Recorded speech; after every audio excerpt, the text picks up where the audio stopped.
The factory was silent. Not the peaceful kind of silence, but the expensive kind.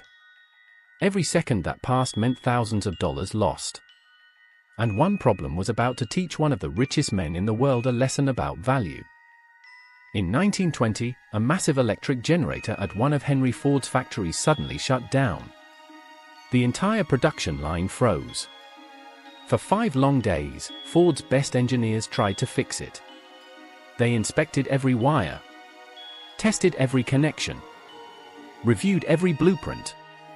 They worked day and night. Nothing worked. The generator stayed silent. Running out of options, Ford called one man, Charles Proteus Steinmetz. Small in stature but legendary in mind. Known as the electrical wizard. Even Thomas Edison respected him. When electricity failed, Steinmetz was the last call. When he arrived, Steinmetz didn't ask questions.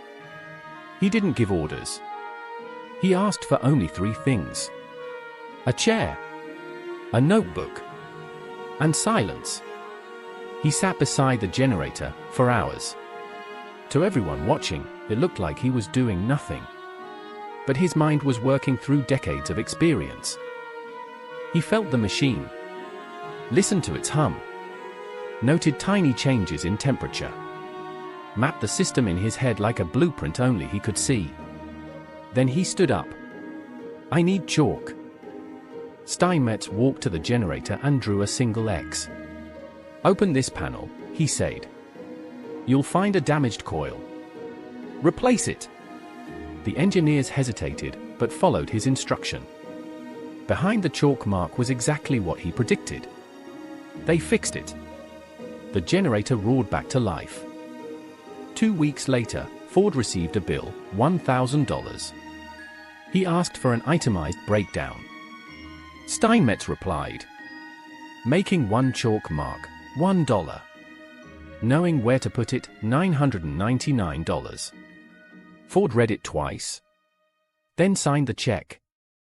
That moment revealed a truth we still forget today. You don't pay experts for their time. You pay for the years it took to save yours. Anyone can make a chalk mark. Not everyone knows where it belongs. Real expertise isn't expensive. Not knowing is.